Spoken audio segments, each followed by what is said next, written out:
भाई जो गुरु वचन पे डट गे, कट गे फंद 84 के।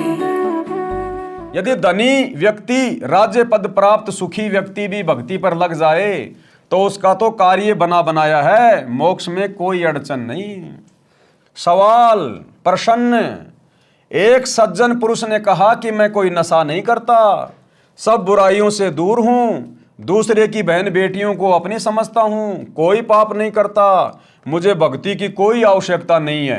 सत्संग में ऐसे ऐसे स्त्री पुरुष जाते देखे हैं जो प्रत्येक बुराई करते थे, बदनाम थे। क्या कहा एक आदमी ने कि भैया हमें भक्ति करने की क्या जरूरत है, हम तो कोई बुराई नहीं करते, हम ना शराब पीते, ना मांस खाते, ना किसी की निंदा चुगली करते, ना कोई चोरी चपाटी करते, हम तो अच्छे कर्म करते हैं, अपना ईमानदारी से खाते पीते हैं, हमें भक्ति की क्या जरूरत है, शुभ कर्म करो बस।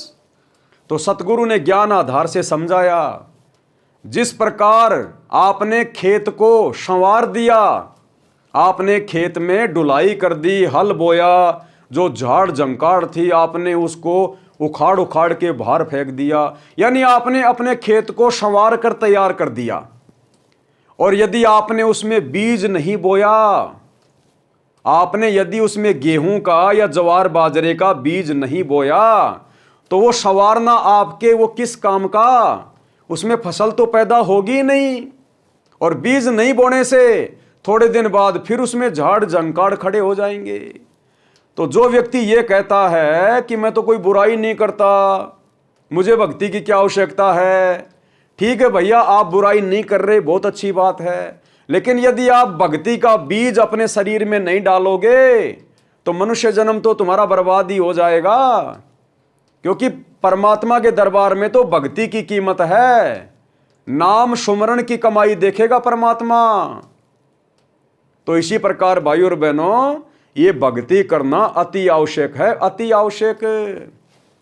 तो सतगुरु कैसे समझा रहे हैं उस व्यक्ति को? उत्तर, जैसे 2 एकड़ जमीन है, 1 एकड़ को बाकर सवार कर रखा है, यानी उसके झाड़ बोझड़े घास काटकर हल या ट्रैक्टर से बाकर गुड़ाई करके साफ सुथरा कर रखा है, और बीज बोया नहीं।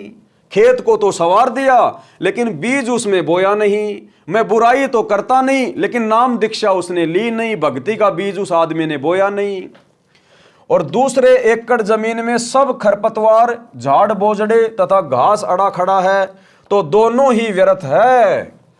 यदि दूसरे एकड़ को किसी ने संवार कर साफ करके गेहूं बो दिया और पहले साफ किए में कुछ नहीं बोया, तो दूसरा उस पहले वाले से कई गुना उपयोगी अच्छा है।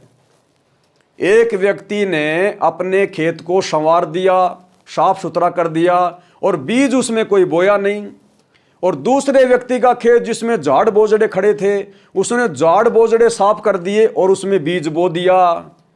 तो जिसने झाड़ बोझड़े साफ करके बीज बोया है, उस व्यक्ति का खेत उस पहले वाले व्यक्ति के खेत से, जिसने खेत तो सवार दिया लेकिन बीज बोया नहीं, उस व्यक्ति का खेत लाख गुना अच्छा है जिसने बीज बो दिया।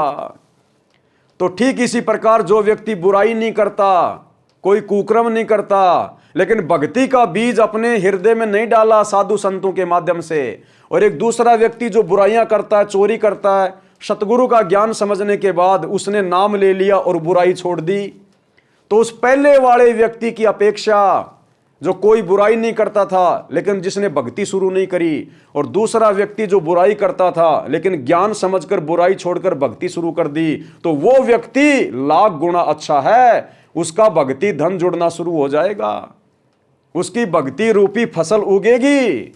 और वो जो इस बहम में बैठा था कि मैं तो कोई बुराई नहीं करता, भक्ति की क्या जरूरत है, तो जिस प्रकार आपने खेत साफ कर रखा है और कह रहे इसमें बीज बोने की क्या आवश्यकता है, तो भाई वो और उसका परिवार बिना बीज बोने के कारण वो भूखा मरेगा, भूखा, उस खेत में कुछ भी पैदा नहीं होगा।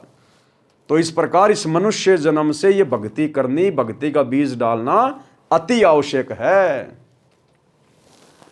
इसलिए यदि आप विकार बुराई रहित हैं तो आप जी को भक्ति बीज बोना पड़ेगा, तभी आप जी के शरीर रूपी जमीन का लाभ होगा।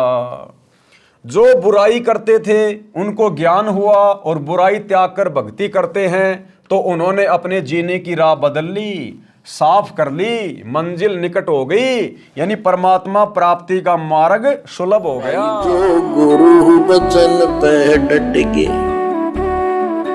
कट गए फंद 84 के, कट गए फंद 84 के, कट गए फंद 84 के।